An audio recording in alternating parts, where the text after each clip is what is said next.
Hello. তো আজকে আমি রান্না করব ডিমের কালিয়া। তার জন্য আমি ডিম সেদ্ধ বসিয়ে দিয়েছি।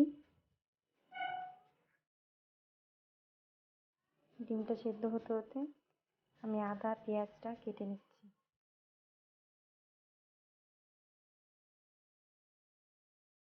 আদা পেঁয়াজটা কেটে নিয়ে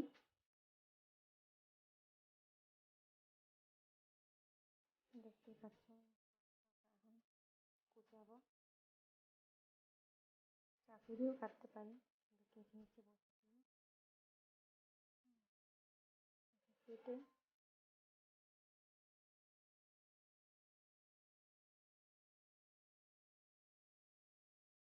কাটা হয়ে গেছে।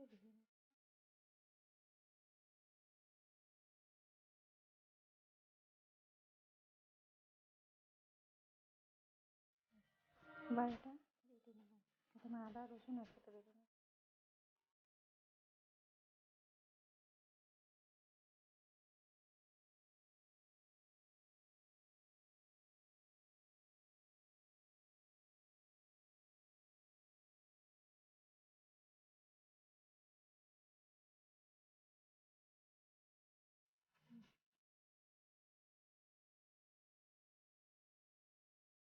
এরপরে আমি পেঁয়াজগুলো বেটে নেব।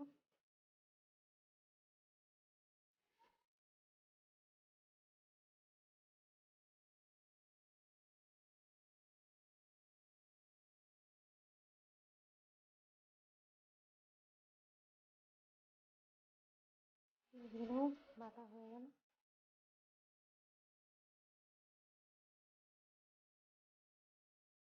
বেটে নেব।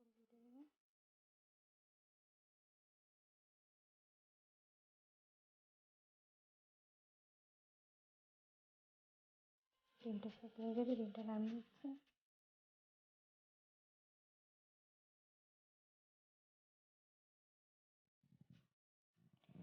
ডিমটাকে একটু ঠান্ডা জল দিয়ে ছাড়িয়ে নেব।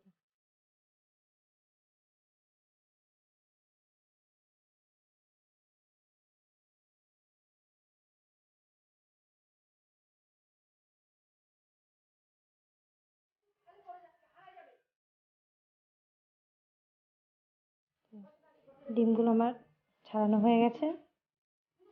এবারে তুমি ডিমগুলোতে কড়াইতে আগে তেল দিয়ে নিলাম।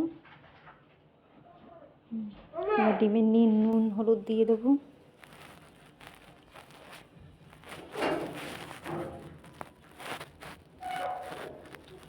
নুন হলুদটা ভালো করে মাখিয়ে নিচ্ছি ডিমগুলোতে। তার আগে দেখতেই পাচ্ছ আমি টমেটো কুচি করেছি, পেঁয়াজ কুচি করেছি। কড়াই গরম হয়ে গেছে, ডিমগুলো ছেড়ে দিলাম।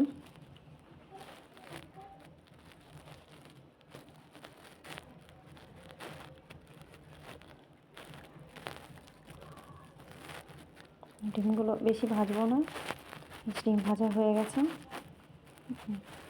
আমি সব তুলে নিচ্ছি একটা একটা করে। এবার আমি কড়াইতে দুটো জিরা দিয়ে দিলাম, গোটা জিরা দিয়েছি।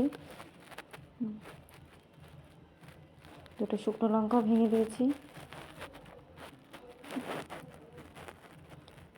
এবার দেবো আমি পেঁয়াজ কুচি। একটু নাড়াতে হবে।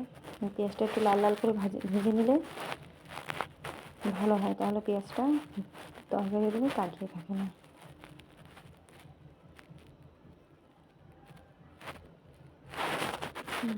আদা বাটা, রসুন বাটা, পেঁয়াজ বাটা একসাথে দিয়ে দিলাম।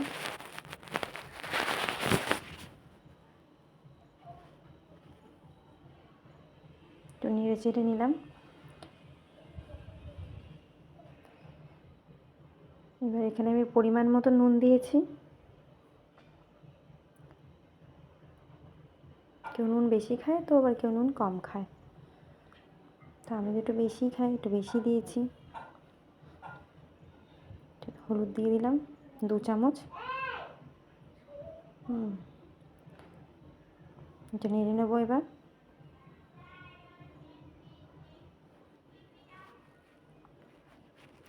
এরপরে দিয়ে দিলাম আমি টমেটো কুচি। গাছের টমেটো তো বেশি পাকেনি। যেটুকুনি পেকেছে সেটুকুনিতে আমার কাজ চলে যাবে।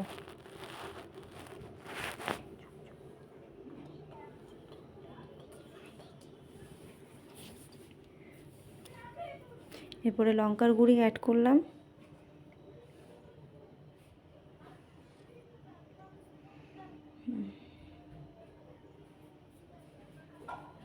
জল দিয়ে দিলাম পরিমাণ মতন 1 কাপ, দিয়ে একটু নাড়িয়ে নেব। এবার এটা ফুটতে দেবো। রঙটা কিন্তু ভালোই এসছে, তো এটাকে আমি ফুটতে দেবো।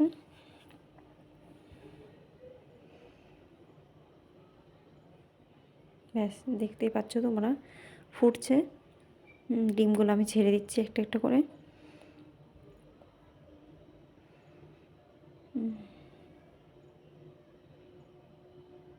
একটু নাড়িয়ে নিচ্ছি। দেখো প্রায় তরকারিটা হয়ে গেছে। আমি একটু ধনেপাতা কুচিয়ে নিচ্ছি।